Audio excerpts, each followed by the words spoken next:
దేవుడికి పాస్టర్ గారికి పూర్వజన సంఘానికి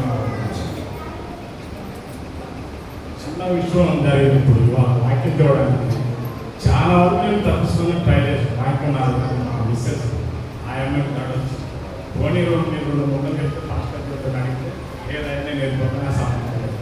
మీ భార్య ఎవరైనా సంబంధం లేదు. నేను ఎవరు చెప్పాను ఎక్కువ, కానీ దేవుడు ఇచ్చిన కృపం బట్టి చెప్దామని చూస్తున్నాను. దయచేసి ఏమన్నా తప్పుకుంటే క్షమించండి. ఎంత ఏది దేవుళ్ళు ఎదుగుదాము పాడడం స్పష్టంగా ఎంత ట్రై చేసినా కానీ ఏదో ఒకటి వద్దనే ఉంటాను. వాక్యం చెబుదాన్ని ఎంతో ఆశగా ఉంటున్నాను. ఇలా కిషోర్ మాటలు చెప్తున్నాయి, రమేష్ గారు చెప్తున్నాయి, వీళ్ళందరూ చెప్పే రీతిగా నేను కూడా చెప్పాలని ఆశపడుతున్నా కానీ దేవుడు నాకు ఆ ధన్యత ఎందుకోయట్లేదు. నాలో ఇంకా ఏదో రూపం దాగి ఉన్నది. దయచేసి దాని గురించి కొద్దిగా మీ పాలన జ్ఞాపకం చేసుకోండి. ఎదగాలని చాలా ఆశపడుతున్నాను. నాకున్న జ్ఞానం వరకు నేను చెప్తాను. వాళ్ళ శిష్యుడు పారిపోయారు, వాళ్ళ మా ఆవిడ పారిపోయారు, రాత్రి రీతిగా పారిపోయారు. పారిపోవడం ఇదే, సమయానికి రాకున్నా పారిపోవడమే, నేను బాప్తిజం తీసుకోకపోయినా పారిపోవడమే. ఇవన్నీ పారిపోవడం కింద వస్తాయి. అలాగే మత్తయి 26:31 కొద్దిగా స్పష్టంగా చెప్పండి. ఎందుకంటే మీరు చెప్పేదాన్ని బట్టి నేను చెప్పగలను. నాకు అర్థం కాబట్టి చెప్తాను. స్పష్టంగా చదవండి. చెప్పండి.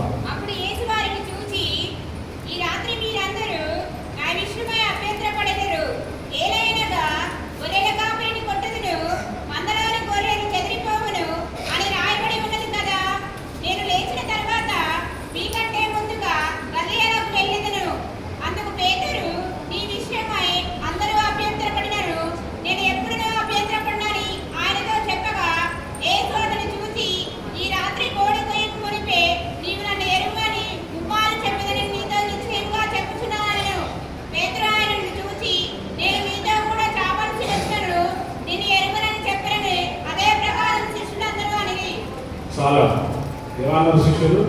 ఎట్టి బస్సులో ప్రారంభం పోయినాకనే మేము నీవు తెలియదని చెప్పమన్నారు. కానీ లాస్ట్కి వచ్చేసరికి ఏమంటాడు పేదలు? నీవెవరో మాకు తెలియదు.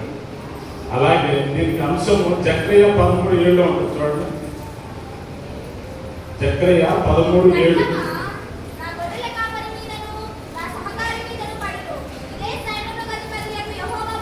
చాలా గొప్ప వచ్చింది. అయిపోయిందా?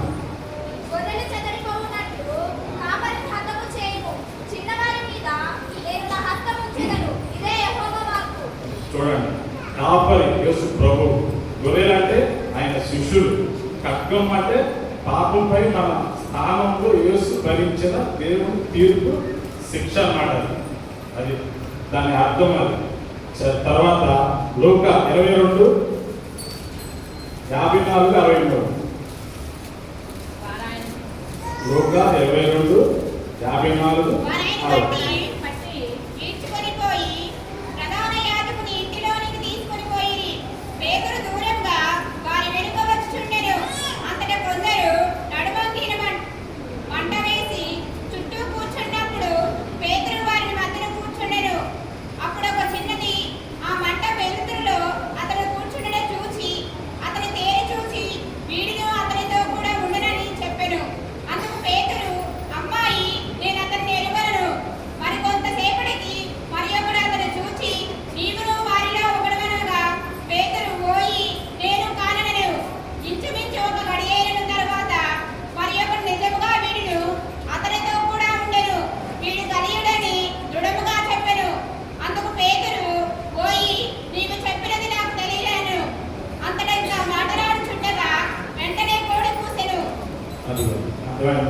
ఎంతమంది చెప్పారు? పేతురు నువ్వు ఉన్నావు. ఒక చిన్న పాప చెప్పింది, వేరే అతను చెప్పాడు. ఎంతమంది చెప్పారు? పేతురు లేదు, నేను కాదు, నాకు సంబంధం లేదు, యేసుక్రీస్తు నాకు ఎటువంటి సంబంధం లేదు. చూసి వాళ్ళు దృఢంగా నువ్వు ఉన్నావు అని చెప్తారా. కానీ పేతురు మాత్రం ఎందుకు భయపడ్డాడు? పేతురు వాళ్ళు బంధిస్తారేమో, సంఖ్యలు వేస్తారేమో, కొడతారేమో, చంపుతారేమో. కానీ శిష్యుడు, మళ్ళీ యేసు ప్రభు శిష్యుడు పేతురు. అయినా కానీ అంతగానో ఎందుకు భయపడాల్సి వచ్చింది? పరిశుద్ధాత్మను బట్టి ఆయన నింపబడలేదు అప్పటి వరకు. అందుకని తను భయపడ్డాడు. ఏమో నన్ను ఏం చేస్తారేమో, తనలాగా నన్ను కూడా సిలివేస్తారేమో. భయపడి పారిపోతున్నాడు పేరు. అలాగే మనం కూడా భయపడేలాగా ఉన్నామా, లేదు యేసుక్రీస్తు కోసం ప్రారంభించేలాగా ఉన్నామా, మనం ఒకసారి పరీక్షించుకుందాం. అలాగే మత్తయి 26 అధ్యాయము 56 వచనం.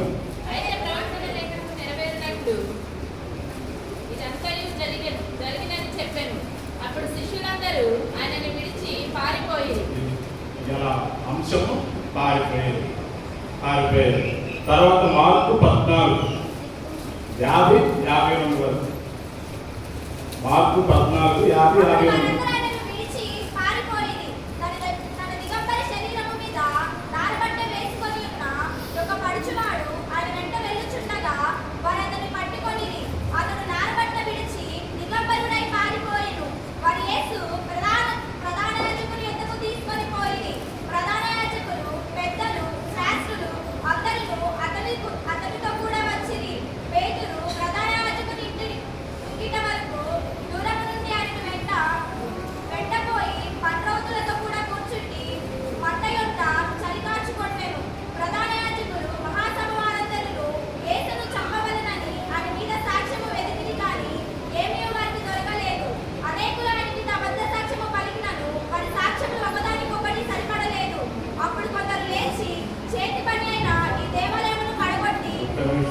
నేను మార్కు 14:50-52 వరకు వచ్చాను. అలా అందుకే నేను దాంట్లో చదువుతాను. పారిపోయే విషయమై అంశం పారిపోయే విషయం కాబట్టి వచ్చినారు ఉన్నారు అక్కడ వరకు అవ్వాలి. అప్పుడు వారందరూ ఆయన విడిచి పారిపోయి తన దిగంబర శరీరం మీద నారపట్ట వేసుకున్న ఒక పక్షువాడు ఆయన వెంట వెలుచుండగా వారందరూ పట్టుకుని దిగంబరేమో పట్టుకున్నారు. అయినా కానీ పారిపోవడానికి ప్రయత్నిస్తున్నాడు ఇంకో శిష్యుడు, అది పారిపోవడానికి. అలాగే ఇంతవరకు పారిపోయే విషయం అయిపోయింది. ఇంత నుంచి నేను అంశం చెప్పలేను. తర్వాత మనం దేవుడికి మనం విధేయులుగా ఉండకపోతే దేవుడికి కోపం కూడా వస్తుంది. అచ్చగా మనకు దీవెన ఇయ్యాడు. అసలు వాక్యం ఇక్కడ కూర్చొని చెప్పేవాడు దీవెనకరంగా వాక్యం చెప్తే అసలు అది వాక్యమే కాదు. నా లెక్కలు వాక్యం అనేది ఖండించినట్టు ఉంటుంది, ఖండిస్తూ ఉంటుంది. వాక్యం అంటే ఇక్కడ కూర్చున్న మాస్టర్ గారు కానీ చెప్పేవాళ్ళు కానీ మాస్టర్ స్టూడెంట్కి చెప్తారు. చెప్తేనే అది ఖండించినట్టు చెప్తేనే నాకు అర్థమైంది. అంతేగాని ప్రేమగా చెప్తే మనకి మన బిడ్డలకి అర్థమని వినాలి. ఎందుకంటే మన సంఘం నిండుగా ఉంది. మన పాస్టర్ గారు అంటారు, చిన్న విషయంలో నాకు కాలేసింది. పాస్టర్ గారు ఏమంటున్నాడు, నేను ఇక్కడ ఇండియా నుంచి నేను ఎవరిని మందలించాను, నిద్రపోయేవారిని లేపను, ఎవరిని చెప్పి ఆధారం చేసిన పసిపిల్లలు ఎవరిని ఏమని ఆయన చెప్పి సైలెంట్ అయిపోయారు. ఒక మాస్టర్ స్టూడెంట్ని గర్వించకపోతే స్టూడెంట్ బాగుపడతాడా?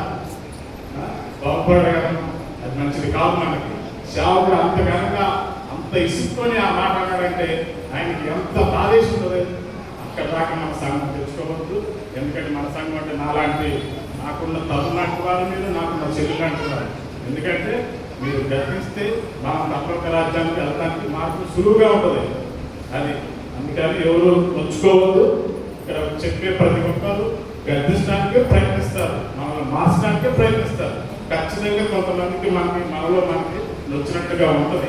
అయినా కానీ మనసు దేవుడి వైపు మళ్ళించి ప్రేమగా దేవుడి వైపు చూసి చూడండి. ప్రతి ఒక్కరు ఇక్కడ చెప్పేవాడు మన మంచి కోసమే. వాళ్ళకి ఏమి రాదు. ఇక్కడ నుంచి మనల్ని గర్దిస్తే ఏమొస్తుంది? వాళ్ళకి ఏమో రమేష్ గారు వస్తుందా, కిషోర్ గారు వస్తుందా? ఎవరికి ఏమి రాదు. మన కోసమే గర్దిస్తారు, మన కోసమే పోరాడు.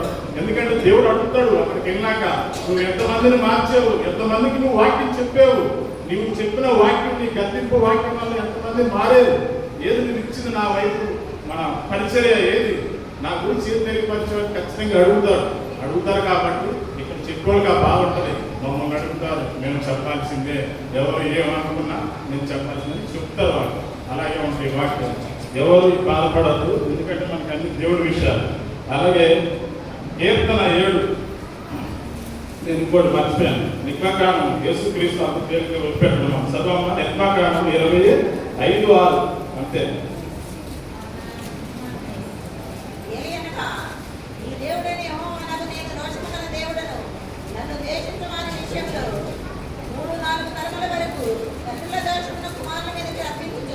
నన్ను ప్రేమించి నా ఆజ్ఞలను కైకొన్న వారిని 1000 తరముల ఇక చెప్పింది అదేగా. ఏమంటున్నాడు? నన్ను ప్రేమిస్తే 1000 తరములు, కానీ నన్ను అనుసరిస్తే తరతరము మీ బిడ్డలను చూపిస్తాను అన్నాడా లేదా? ఇది బైబిల్ ముక్కలే మనకు చెప్తారు. వేరే సొంతగా ఏమి కల్పించుకొని చెప్పరు. ఎవరి మీద కలిసి కోపాలు ఉండవు ఇక్కడ. అలా నేను లాస్ట్ మాట ముగిస్తాను. ఈ 2 తిమోతి 4వ అధ్యాయం 2వ వచనం. నేను ఇక్కడ నుంచి ప్రకటిస్తాను.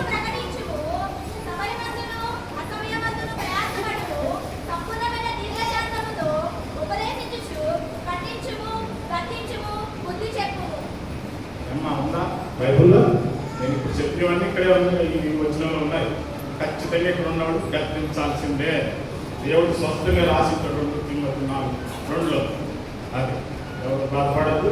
నా మాటలు కూడా ఎవరికైనా ఒప్పుగా ఒప్పించినట్టు ఉంటే నన్ను క్షమించండి. ఇదే నా వాక్యమ్మ. అందరికీ వందనాలు. మిగతా నేను ప్రత్యేకమైన రమేష్ గారు ముగిస్తారు.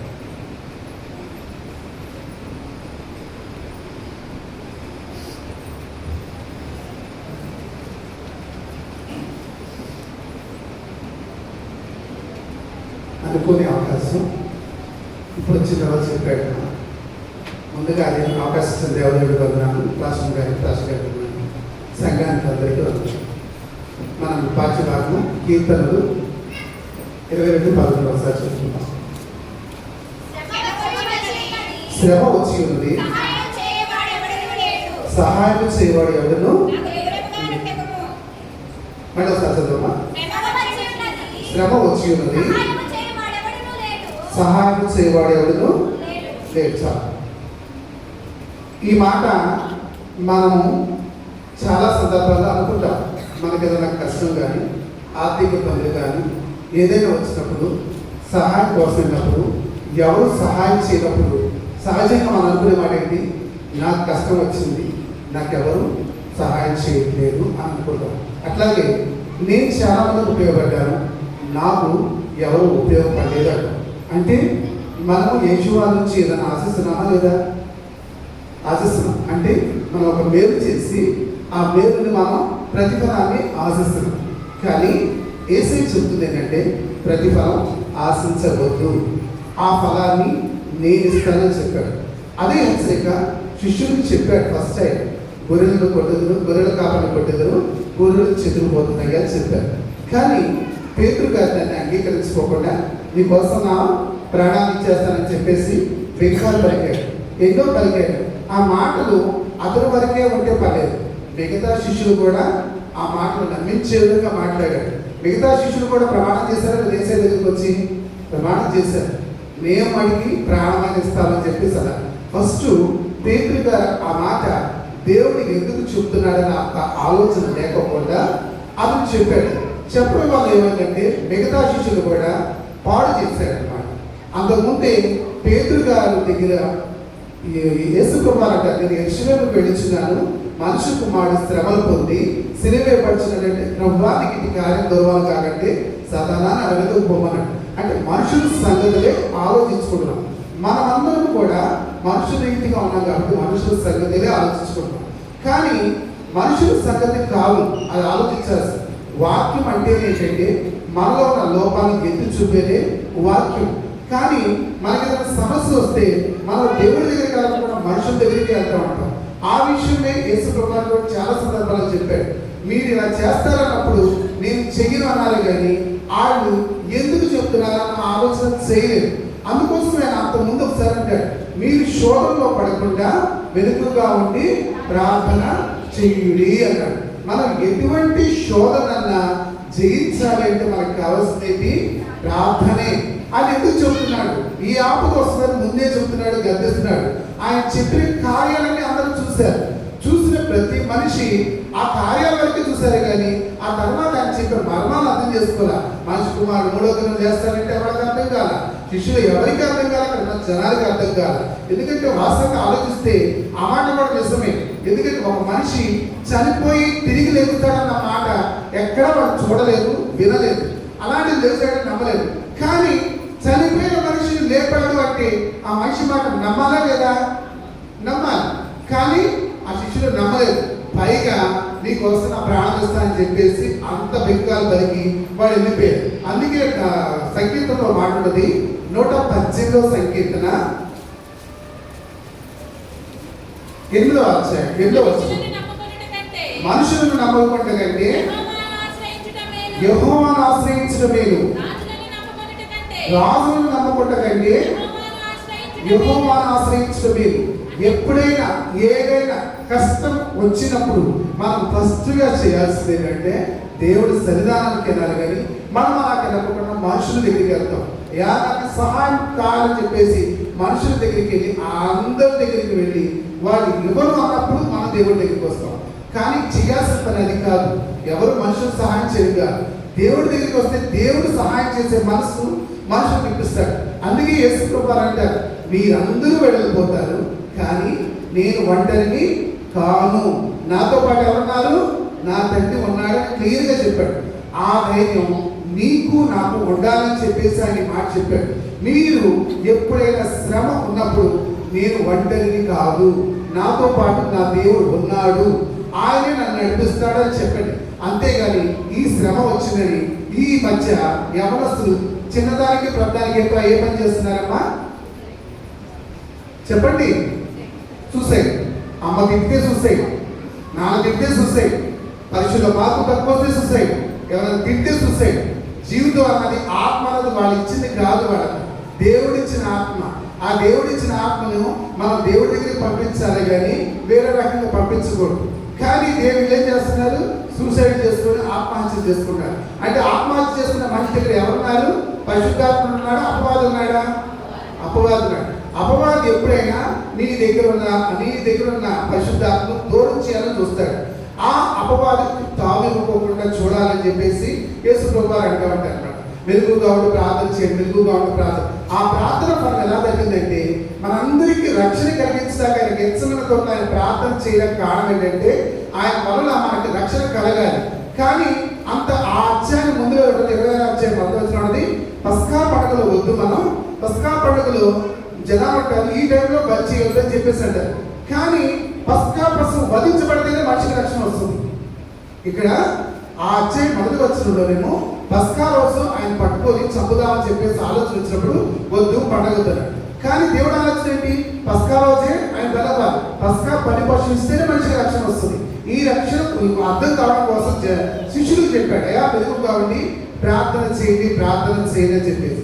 కానీ ప్రార్థన చేయకోకుండా తాను చెప్పిన మాట వినకోకుండా వాడు వెళ్ళిపోయారు. ఈ సందర్భంలో వాడు అప్పుడు తెలియకోకుండా జరిగింది.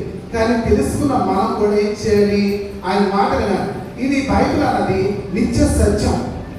ఎవరు ఎన్ని చెప్పినా నిత్య సత్యం. బైబిల్లో ప్రతి విషయం జరుగుతూనే ఉంది. మీకు ఒక విషయం చెప్తాను. ఒక గర్భవతి అయిన స్త్రీకి కడుపులో బిడ్డకి లోకం ఎక్కడ ఉంటుంది? కడుపులోనే ఉంటుందా, బయట లోకం ఉంటుందా? కడుపే లోకం. కానీ బయట ఒక లోకం ఉందా లేదా? ఉంది. అంటే మనం ఆ లోకంలో జీవిస్తున్నాం కాబట్టి లోకం ఉందని మనకు తెలిసింది. అట్లాగే బయటకు రాగానే బిడ్డ ఏడుస్తాడు, గోల చేస్తాడు. ఏంటంటే తనున్న లోకం నుంచి పక్క పై లోకంకి వచ్చాడు. అట్లాగే ఈ లోకం ఒక కడుపు అనుకోండి, పరలోకం అన్నది ఈ ప్రపంచం అనుకోండి. అప్పుడు ఆ లోకం ఉందా లేదా? ఉంది. అక్కడికి వెళ్ళిన మనిషి ఉన్నాడా లేదా? ఎవరు? మన ప్రభువైన యేసుక్రీస్తు. నీవు మరణంగానే నీకు ఇంకో లోకం ఉందయ్యా అని చెప్పేసి అంటున్నాడు. ఈ లోకంలో నుంచి ఆ లోకంకి వెళ్ళాలంటే ప్రధానంగా మనం తీసుకోవాల్సింది ఏంటి? రక్షణ. ఆ రక్షణకు గుర్తు చెప్పండి, మీకు తెలిసింది. రక్షణ గుర్తింది బాప్తిజం. ఈ బాప్తిజం తీసుకోమని చిన్న పిల్లలు కూడా చెప్తారు. ఎందుకంటే ఒకానొక చైల్డ్ మన సంఘాలు ఏర్పడినప్పుడు అసలు శిశు బాప్తిజాలు ఎందుకు వచ్చినాయి అంటే ఆ రోజుల్లో శిశు బాప్తిజాలు ఇచ్చేటప్పుడు చిన్న బిడ్డలకి రోగాలు వచ్చి చనిపోతున్నప్పుడు వాడు ఇచ్చింది ఏంటంటే, అయ్యా మన బిడ్డలు పుట్టారు, వీళ్ళు రక్షణ లేకుండా వెళ్ళిపోతే వీళ్ళు నరకాలు వెళ్ళిపోతారు, దేవుడి చేత అంగీకరించబడలేదు బిడ్డలని చెప్పేసి ఆ బిడ్డలకు శిశు బాప్తిజాలు ఇస్తే ఈ రోగంతో వచ్చిన వాళ్ళు చనిపోయిన తర్వాత నిత్యరాజ్యంలో బ్రతుకుతారన్న ఉద్దేశంతో శిశు బాప్తిజాలు ఇచ్చారు. కానీ మనమేమంటాం? శిశు బాప్తిజాలు ఎందుకు? ఈ బాప్తిజాలు ఇస్తే పిల్లలకి అసలు వాళ్ళకి ఏం తెలుసు ఏంటి అన్నారు. శిశు బాప్తిజాలు ఇవ్వాలి.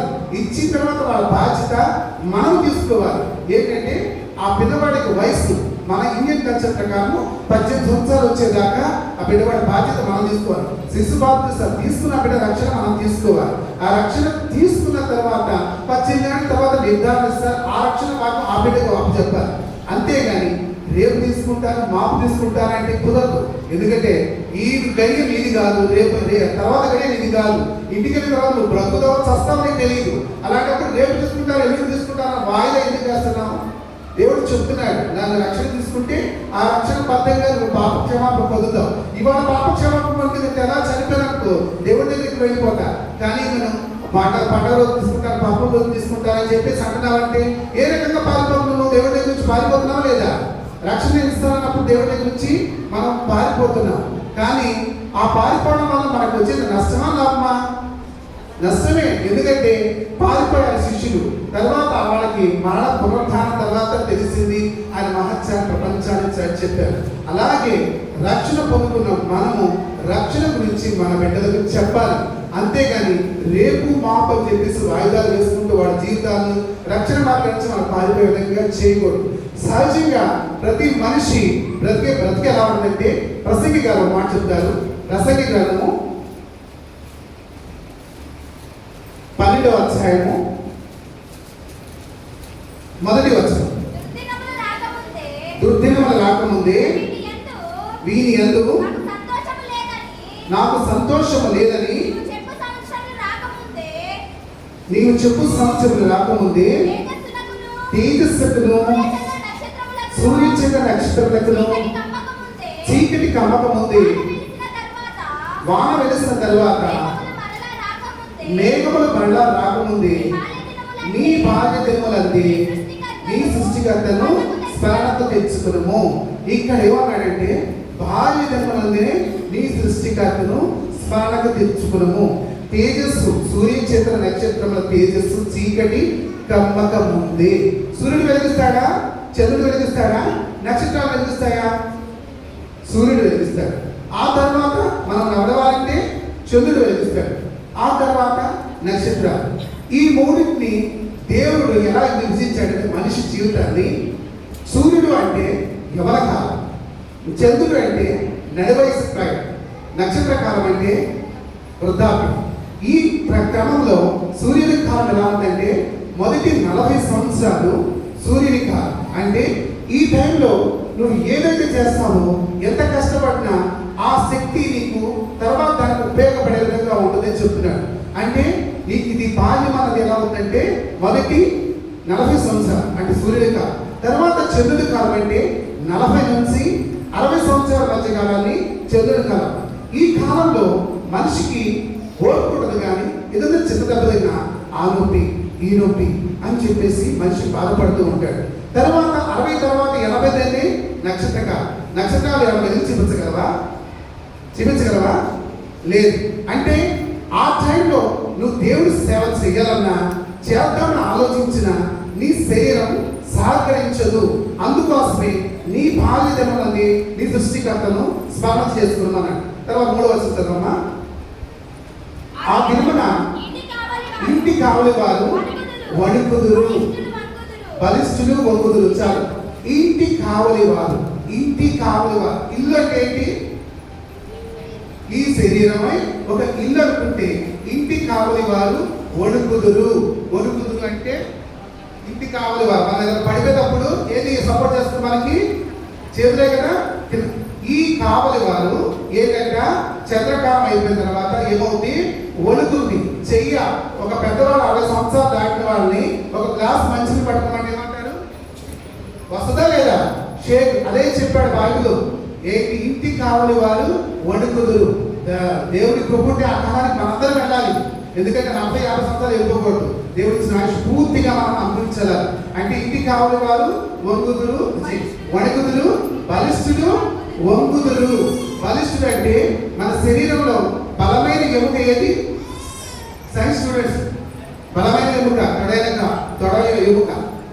ఈ వంగిదంట అంటే ఒక వయసు దాటిన తర్వాత అందరూ వంగి నడుస్తున్నారా లేదా? నడుస్తారు. అలాగే తర్వాత విసునవాడు కొద్ది మంది ఆవిడ చేత పరిచారించుకొందురు అంటారు. విసురువారు అంటే ఎవరు? ఎవరు? పళ్ళు వయసు పెరిగా పళ్ళు ఉడతా ఉంటాయా లేదా? ఉడతాయా లేదా? ఈ పళ్ళు అంటే విసురువారు వణుకు లేకపోవడం వల్ల కొద్దిగా తగ్గిపోవడం వల్ల ఇంకా చాలే. మనం ఒకప్పుడు నీ స్నేహితుడిని మొదలు తినను అని చెప్పేసి మనం ఏం చేస్తామంటే ఈ పళ్ళు ఉండిపోయిన తర్వాత చాలే సాంబార్ ఉంటే చాలు, 60 దాంట్లో సాంబార్ తింటారా ఎక్కువ తింటారా? సాంబారు పప్పు చాలు అని చెప్పేసి అంటారు. ఇవన్నీ మన జీవితంలో జరుగుతున్నాయని చెప్తున్నాడు. చూడండి, కిటికీలకుండా చూచువారు కానలేకుందరు. కిటికీలకుండా చూచువారు కానలేకుందరు. అర్థమైందా? కళ్ళు ఏమవుతాయి? నసగా మారిపోతాయి, చూపు కనపడకుండా పోతుంది. తర్వాత తిరగటరాడ ధ్వని తగ్గిపోను, వీధి తలుపులు మూయబడును. చాలమ్మా, తిరగటరాడ ధ్వని తగ్గిపోను, వీధి తలుపులు మూయబడును. వీధి తలుపులు అర్థమైందా? ఏంటి చెప్తున్నా అంటారు. ఒకప్పుడు చిన్న మాట అయినా వినపడేది, నీకు కొన్నాళ్ళైతే ఏమవుతుంది ఈ సౌండ్ వినపడదు. ఏంటి చెప్తున్నావు అంటే చెవులు పనిచేయడం కూడా మానేస్తాయి. తర్వాత పిట్ట యొక్క కోతకు ఒకడు లేచును, సంగీతం చేసీలు నామము చేయ వదలు నిశ్శబ్దముగా ఉంచబడదు. పిట్ట యొక్క కోతకు ఒకడు లేచును. కొంతమంది వృద్ధాప్యంలో నిద్రపోవాలనుకుంటుంది కానీ వాళ్ళకి చిన్న మెలకు చిన్న శబ్దం వచ్చినా చిన్న శబ్దమైనా వాళ్ళు ఎదుస్తారు. లేచి కానీ చట్టికి పోతాడట. పొద్దున్న నా కూతురు లేచిందా కొడుకు లేచిందా ఇప్పుడు పెడతానని చెప్పేసి అంటారు. అదే ఇలాంటి వాళ్ళు అనుకోండి, అక్కడ పాంపడ్డా కూడా లెగరాడు, అంత మందు నిద్రపోతారు. ఎవరి కాలంలో వాళ్ళకి ఏంటంటే నిద్ర అందుతుంది. వృద్ధాప్యం చిన్న పెట్టకోత కూడా లేస్తారు. ఎత్తు చోటలకు తర్వాత ఎత్తు చోటలకు భయపడదు, మార్గంలో ఎంతో భయంకరమే కనబడదు. చాలు చాలు. ఎత్తు చోట్ల కంటే ఇప్పుడు మాస్టర్ గారి ఎక్కడ ఉంది? ఫస్ట్ లో ఉంది. 70 సంవత్సరాల క్రితం ఎక్కడ ఏమంటది? వామ్మో అనదా లేదా? ఇప్పుడు ఇలాంటి వాళ్ళు అంటున్నారు. ఇప్పుడు అసలు కొంతకాలం పోయిన తర్వాత ఏమవుతుంది? వృద్ధులు సైతము అమ్మో ఈ ఎంత ఎక్కాల, ఎంత కర్మ వచ్చే ఎంత పోయింది కదా మాస్టర్ గారు అనవసరంగా పైకి పెట్టుకుని నా ప్రాణం చెప్తున్నారని చెప్పేసి అనుకుంటాం. తర్వాత ఎత్తు చోట్ల భయపడదు, బాదమ వృక్షంలో పువ్వులు పోయిను. చాలమ్మా, బాదం వృక్షం పువ్వులంట తెల్లగా ఉంటాయంట. తెల్లగా ఉంటాయి. మనం ఏం చేస్తున్నాం? దాన్ని రంగేసి నలుపు చేసేస్తున్నాం. అంటే వయసు పెరిగా కొద్దిగా ఏమవుతుంది? జుట్టు తెల్లబడుతుంది. కానీ ఆ తెలుగు మనం కనబడకుండా కవలింగ్ చేసుకుంటున్నాం. ఇవన్నీ జరుగుతున్నాయో ఒకసారి చూసుకోండి. మిడత పొరుగుగా ఉండును, పొట్ట పొడుగు సంగుకాయ పగులును. చిన్న మిడత పువ్వంట పొరుగు అంటే చిన్న వెయిట్ ముయలలో కూడా మనకు బరువు వస్తుంది. పొట్ట పొడ సరకాయ పగులు. ఇదంట ఇస్రాయేల్ దేశంలో ఒక కాయ. ఈ కాయ వల్ల లైంగిక హెచ్చ కలుగుతుందంట వాళ్ళకి. ఆ టైంలో రాసింది కాబట్టి చదువుతుంది. కోరికలు ఉంటాయి కానీ శరీరాలు సహకరించదు. మనుషులు ఆ టైంలో వాళ్ళకి చచ్చేదా కోరికలు ఉంటాయి కానీ శరీరాలు సహకరించదు. ఇవన్నీ మన జీవితంలో జరుగుతున్నాయి. తర్వాత చదవమ్మా. ఏదైనా ఒకడు తన నిత్యమైన ఉనికి పట్టుకు పోచున్నాడు. ఎక్కడికి పోచున్నాడు? వాడు ఉనికి పట్టుకు. ఎక్కడికి వెళ్తున్నాడు? మనం వెళ్ళేది ఎక్కడ? అయిపోయిన తర్వాత అంతా శ్మశానం దగ్గర, అదనమాట బయలు గ్రౌండ్.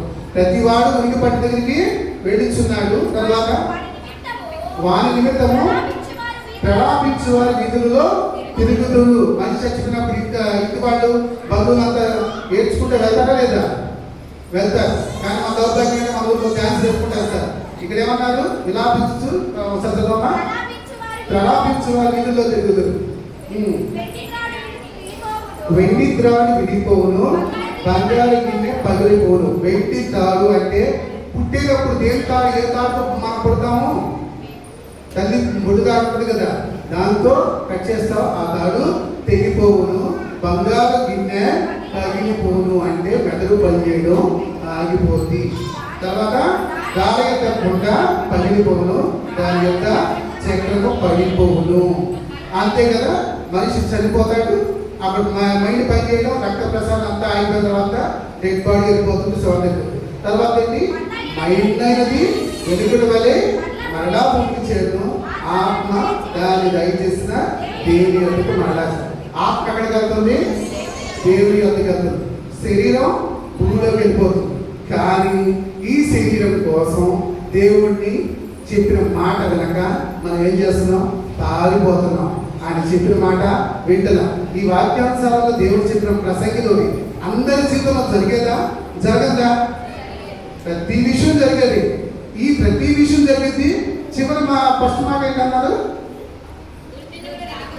రెండోది చివరి వచ్చింది చదవమ్మా. నీ భాగ్య దినములంటే నీ సృష్టికర్తను స్మరణకు తెచ్చుకును. ఆ స్మరణకు తెచ్చుకుంటే ఈ లోపం కాదు, ఈ లోపం పైలోపం వెళ్తే నేను ఆ యేసయ్య దగ్గర ఉంటాను అనే ధైర్యం ఉంటుంది. అంతేగాని ఇక్కడ బాప్య సాధిస్తామంటే పాసగానే కొనుక్కుంటా, తిట్టుకుంటా, ఏం చేసినా మనకు ఉపయోగం లేదు. ఎందుకంటే బైబుల్ చెప్తున్న మాట ఇది. పారిపోవద్దు, రక్షణిస్తున్నాను, రక్షణ దగ్గర నుంచి పారిపోదు. ఆ విషయాలు తెలియక వాళ్ళు పారిపోయారు. తర్వాత తెలుసుకున్న తర్వాత ప్రాణాలు అర్పించారు. పేతురు గారు అయితే తల కిందలుగా సిలువబడ్డానికి సిద్ధపడ్డాడు. అలాగే తెలియని రోజుల్లో మనం ఏమైనా పారిపోయాము. మన చిన్నతనంలో కట్టుబడి చెప్పారు, అలా చేయకూడదు, ఇలా చేయకూడదు. దేవుడు తెలుసుకున్న తర్వాత కూడా నువ్వు ఆ పని చేస్తున్నంటే వాక్యానికి విరుద్ధంగా వెళ్తున్నావు. వాక్యానుసారంగా బతికితే దేవుడు రాజ్యంలో వెళ్తావు. వాక్యానుసారం కాకుండా ఈ లోకానుసారంగా వెళ్తున్నట్టే నరకానికి పాత్రలు అవుతావు. ఎటువైపు నీ ప్రయాణం, ఎటువైపు నీ పరుగు? దేవుడి వైపా, దేవుడి వైపు కాకుండా సాధారణ వైపా? ఆలోచించండి. దేవుడి ఇచ్చిన వాక్యాన్ని దీవించి ఆశీర్వదించు గాక.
ఎంతో ఆసక్తిగా నాగమల్లేశ్వరరావు గారు వాక్యం చెప్పారు.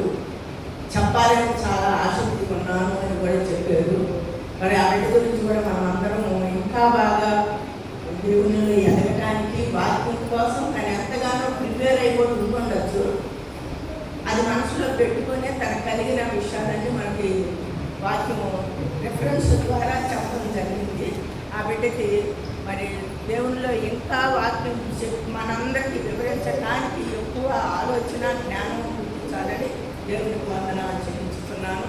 అలాగే రమేష్ గారు కూడా ముగింపు ప్రార్థన వాక్యము ముగింపులో చక్కగా చెప్పారు. నీ బాల్యం నుండే నీ స్మరణకు తెచ్చుకొని దేవుని అని చెప్పి వాక్యం చెప్పారు. ఒక మనిషి జీవితం విషయంలో ఎలా తన కార్యక్రమం చిన్న వయసు నుంచి వృద్ధాప్యం వరకు తన అవయవాలు ఎలా పనిచేస్తాయి, ఎలా ఎలా ఉంటాయో, ఎట్లా పంటలు కన్ను, కంటి కన్ను, చెవులు, మెదడు, మరి అవయవాలన్నీ ఎట్లా నడిపింపులో లేకుండా ఉంటాయో వృద్ధాప్య వయసులో, అందు గురించి మరి బాల్యం నుండే నీ సృష్టికర్తను స్మరణకు తెచ్చుకుంటే దేవుని కృప మన అందరి మీద ఉంటుందని మరి రమేష్ గారు కూడా చక్కని వాక్యం చెప్పారు. అందరూ మరి ప్రారంభ ప్రార్థన చేసిన బిడ్డలు, మరి అందరూ ఆ ప్రార్థనను అనుసరించి పాడిన పాటలు, తర్వాత మరి వాక్యం చదివిన బిడ్డలు, వాక్యం చెప్పిన బిడ్డలు, మరి ముగింపు ప్రార్థన చేయబోయే బిడ్డలందరి గురించి కూడా దేవునికి స్తుతులు చెల్లిస్తున్నాను. మరి ఇప్పుడు జాగాది మరీదాస్ గారి జ్ఞాపకార్థం మరి ఆరాధనలో వారు పలహారం తీసుకొని వచ్చి వారి గురించి ప్రార్థన చేయమన్నారు. నీతిమంతుని జ్ఞాపకం చేసుకుంటా ఆశీర్వాదకరం. నీతిమంతుడు ఎవరంటే మనకి యేసయ్యే. ఆయన్ని జ్ఞాపకం చేసుకున్నట ఆశీర్వాదకరంగా మరి వారు చాలా మరీదాస్ గారిని జ్ఞాపకం చేసుకొని తన గురించి ప్రార్థించడానికి వారి కుటుంబ సభ్యులు జ్ఞాపకం చేసుకొని మరి ప్రార్థన పలహారాలు ఏర్పాటు చేసుకున్నాం కనుక ప్రార్థన చేసుకున్నాం. మహాపరిశుద్ధుడా, ఘనమైన మా తండ్రి, నీ అత్యంత కృపను బట్టి మమ్మల్ని సజీవులుగా వచ్చి ఈ శ్రమల కాల విధానాల్లో ప్రతి బిడ్డను నీ ఆలయంలోకి చేర్చుకొని మిమ్మల్ని స్తుతించే వారు మా అందరికీ చిన్నలు వందనాలు. ఇప్పుడు వచ్చిన బిడ్డలందరికీ దీవించండి, మీ మహిమలో వర్ధలే చేయండి. ప్రతి బిడ్డను ఆయన మరి తగినంత జ్ఞానంతో వారి వారి ఆలోచనలతో హృదయపూర్వకంగా మిమ్మల్ని స్తుతించడానికి వచ్చిన స్థితిని బట్టి కూడా వందనాలు చెల్లించుతున్నాను. ఈ ప్రత్యేకించి సమయంలో నీ ప్రియ బిడ్డ గురించి ప్రార్థించుతున్నాను. ఆయన గత కాలంలో మరి ఆయన గారు మీ పాద సన్నిధిలో చేయలేదు. వారి కుటుంబ సభ్యులందరికీ మీరు తోడుగా ఉన్నారు. నా ప్రభ ఆదరించారు, ఆదుకుంటున్నారు. ఈ సమయంలో జ్ఞాపకం చేసుకోవడానికి సంఘ బిడ్డలందరి దగ్గర జ్ఞాపకం చేసుకోవడానికి తీసుకుని వచ్చి మీ పలహారాన్ని బట్టి కూడా వందనాలు. పంచుతున్న బిడ్డలకు తినేవారికి బలాన్ని శక్తిని ఇచ్చి వారి కుటుంబం గురించి ప్రతి ఒక్కరూ ఒక నిమిషం ప్రార్థనలో పెట్టుకొని వారు బహుగా వర్ధిల్లినట్లు, దేవుడు నిరంతరము వారి కుటుంబ సభ్యుల మధ్య ఉండినట్లు, నడిపించినట్లు వారి వారి గురించి ప్రార్థన చేస్తూ కొద్ది వినపంలో మా ప్రభువైన యేసయ్య అతి శ్రేష్టమైన నామమున బట్టి మీకు వినయంతో అడుగుతున్నాను తండ్రి. ఆమేన్. మన ముగి ప్రార్థనలోకి కోర్పాటి అనుష గారు వచ్చి ముగి ప్రార్థన ప్రకటిస్తారు. దయచేసి అందరి మోకాళ్ళ మీద కానీ ముంచో కానీ